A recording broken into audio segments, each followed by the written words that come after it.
J'ai dit, Asmabaki Polybaki. Napoléon Ier a voulu me vaincre, Asmabaki Polybaki. Heureusement, la reine Louise est accourue à mon secours, sans quoi le Asmabaki Polybaki m'aurait tué. À la fin du XIXe siècle, le médecin Georges-Gilles de la Tourette décrit des maladies nerveuses qui s'accompagnent de propos injurieux et de tics langagiers. Comme vous le savez sans doute, on a fini par donner son nom à ce syndrome. Gilles de la Tourette parlait notamment de coprolalie pour désigner la tendance à s'exprimer à travers des obscénités répétitives. J'ai aussi lu sous sa plume le terme mystérieux d'écholalie. Tous ces termes, je les ai trouvés dans les articles de Camille Jacquard, et notamment dans la notice qu'elle a écrite pour Dicopolis. Historienne, membre de l'Institut des humanités en médecine de Lausanne, elle est l'autrice d'une thèse sur l'histoire des troubles du langage. Son travail montre comment les médecins ont inventé des termes très complexes pour désigner les troubles de la parole des patients auxquels ils avaient affaire. Coprolalie, écholalie, psittacisme, verbigération, stéréotypie verbale, néologisme, logorée, phraséologie, logolatrie. À ce sujet, je me suis demandé qui parlait le plus mal, les malades ou les médecins. Alors pour comprendre comment mal parler est devenu une maladie, et parce que notre santé a une histoire, je m'entretiens aujourd'hui avec Camille Jacquard.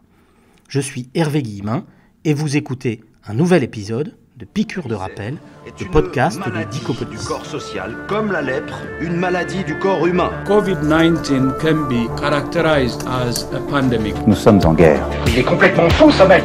Mais moi, les dingues, je les soigne. Aucune femme ne recourt de gaieté de cœur à l'avortement. Il suffit d'écouter les femmes.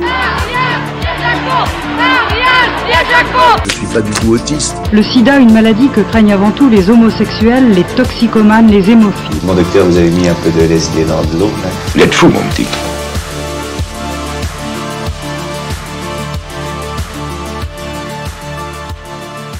On imagine souvent qu'on commence à s'intéresser à l'expression verbale des fous et des névrosés avec Freud, avec les poètes surréalistes, voire avec l'art brut, c'est-à-dire plutôt au XXe siècle. Aussi, la première question que je pose à Camille Jacquard, c'est « Depuis quand les psychiatres s'intéressent-ils aux troubles du langage des malades ?» Alors, la réponse à cette question, peut-être, il faut distinguer trouble du langage et puis la parole elle-même. Parce que finalement, l'expression trouble de la parole, trouble du langage, elle naît plutôt dans la deuxième moitié du XIXe siècle, en lien aussi avec les travaux sur l'aphasie, la privation du langage parlé qu'on observe chez certains patients, qui sont d'ailleurs des patients plutôt neurologiques.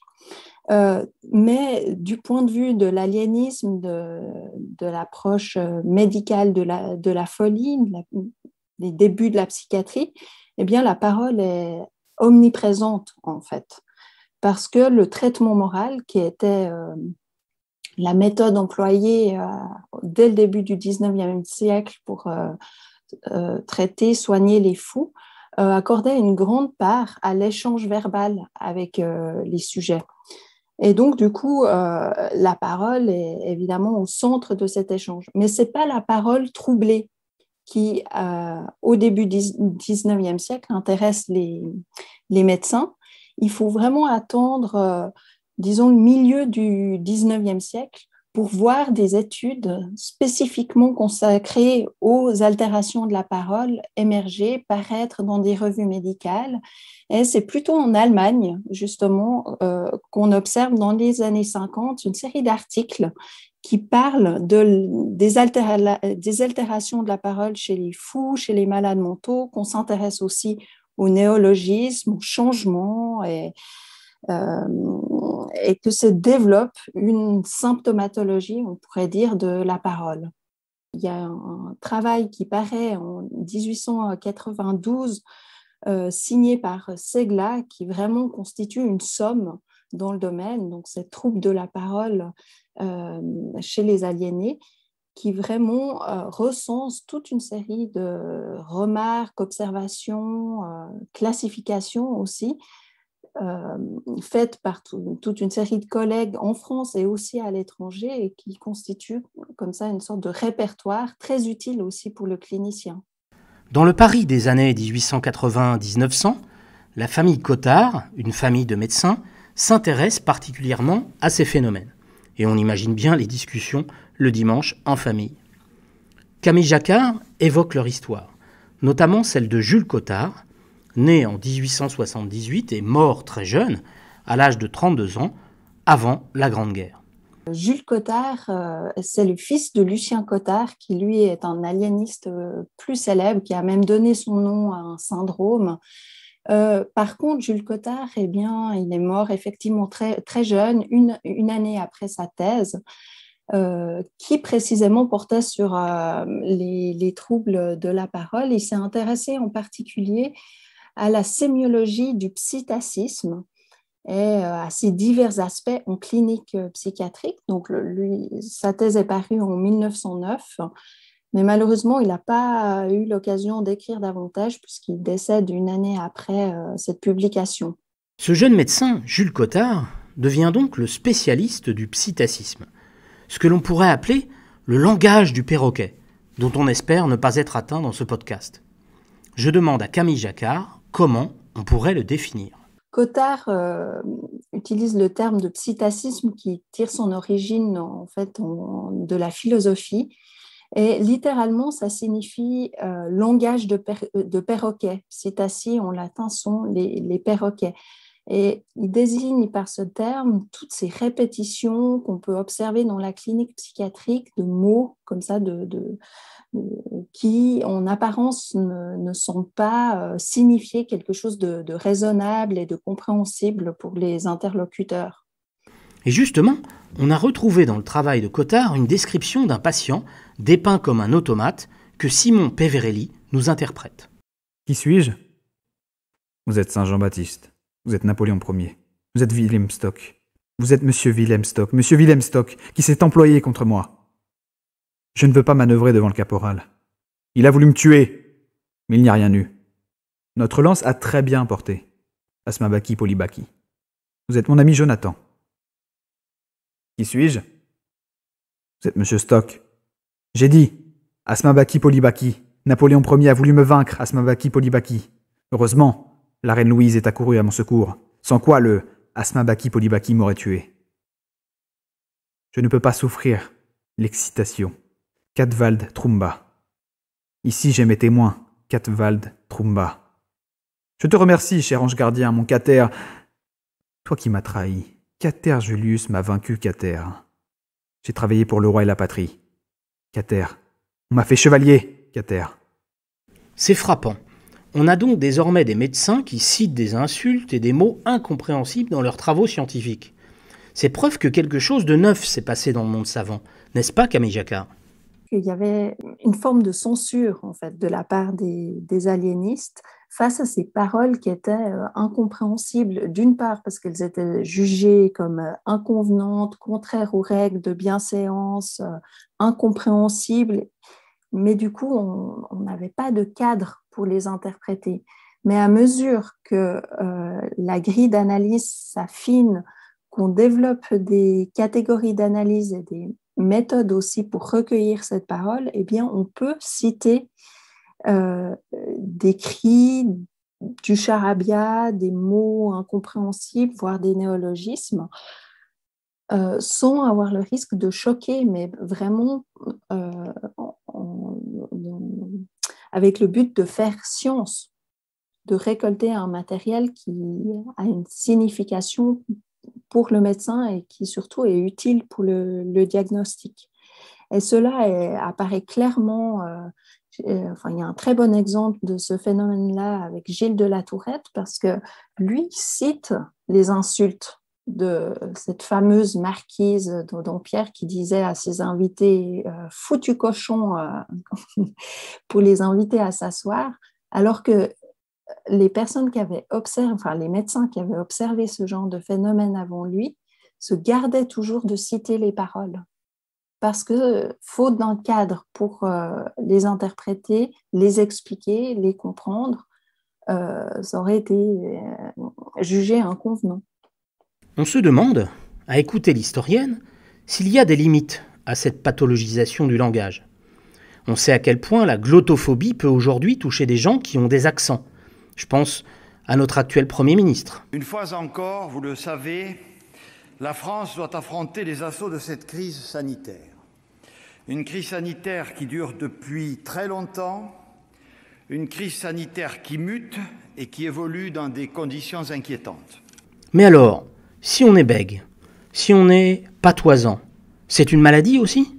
Réponse de Camille Jacquard. Maintenant, en ce qui concerne les patois, c'est effectivement une question qui est très intéressante et qui est traitée de façon assez différente en fait entre les médecins français et les médecins allemands. Et ça s'explique aussi certainement en lien avec le contexte linguistique de ces différents pays, parce que finalement les patois, ou disons plutôt les dialectes en Allemagne sont vraiment chose courante dans un État qui a plutôt une structure avec une forte importance accordée aux régions, donc ça ne pose pas tellement de problèmes en fait pour les médecins allemands. Par contre, pour les médecins français au XIXe siècle, où on a tendance justement à vouloir unifier le langage, à établir des normes, il y a une académie en France pour la langue précisément, qui n'existe pas dans d'autres registres linguistiques. Et donc, du coup, il y a effectivement chez les médecins français une plus grande tendance à pathologiser les patois. Alors, ça peut être le cas, par exemple, d'une bonne bretonne qui arrive à Paris, qui parle un français qui est jugé tout à fait correct pour les Parisiens, mais voilà, qui arrive un accès de folie, et c'est le retour à sa langue maternelle, ou alors ou un patois pour quelqu'un qui viendrait d'une autre région de France. Donc oui, ça c'est un aspect qui peut être retenu comme étant problématique, pathologique pour les médecins. Maintenant, en ce qui concerne le bégaiement, assez vite, finalement, le bégaiement sort de la médecine mentale. Ce n'est pas du ressort des aliénistes. C'est un problème qui concerne plutôt les éducateurs. Et puis, finalement, l'orthophonie naît aussi dans ce contexte-là. Par contre, il y a un véritable enjeu à distinguer bégaiement et bredouillement, parce que le bredouillement serait un symptôme d'une terrible maladie qui est la paralysie générale, et c'est un symptôme annonciateur justement des maux qui vont affecter le patient. C'est une des premières manifestations de cette maladie, qui est une issue qui est très pénible, en tout cas pour les patients qui en sont atteints. Il y a un exemple qui me vient, mais qui a été développé par un médecin allemand. Alors l'exemple est en allemand pour dire pas du tout, en allemand on dit gar nicht. Et il distingue le gar nicht à gar nicht. Voilà, du coup je l'ai imité quand même. On arrive au bout de notre entretien et je m'interroge. On sait que Freud, l'inventeur de la psychanalyse dans ces années que nous venons de décrire, les années 1890-1910, s'est intéressé au langage. On connaît tous ce qu'est le lapsus, comment le langage qui dérape dit vrai. Je pose donc la question à la spécialiste des troubles de la parole. Est-ce que la psychopathologie freudienne relève du même type d'approche que celle des Cottard ? Alors moi, je vois une continuité là où beaucoup d'historiens de la psychanalyse, ou en fait, pas forcément des historiens, mais où on a tendance plutôt à avoir une rupture chez Freud, qui aurait été le premier à entendre les bruits des aliénés comme un message à décoder. Ça, c'est vraiment une thèse qu'on trouve même chez Foucault.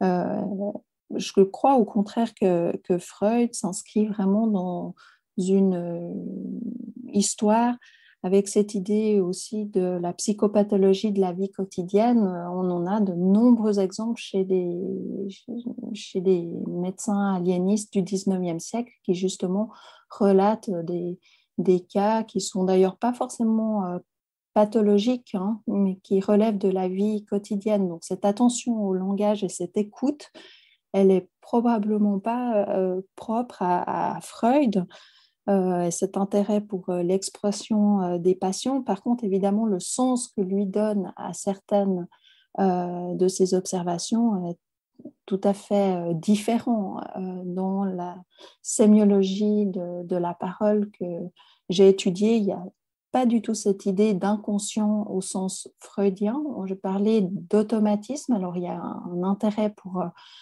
des fonctionnements inconscients au sens réflexe de la parole, sans qu'il y ait une intervention directe de la pensée aussi, dans le cas de Cotard qui dissocie qui observe en tout cas des cas de dissociation de la pensée et du langage.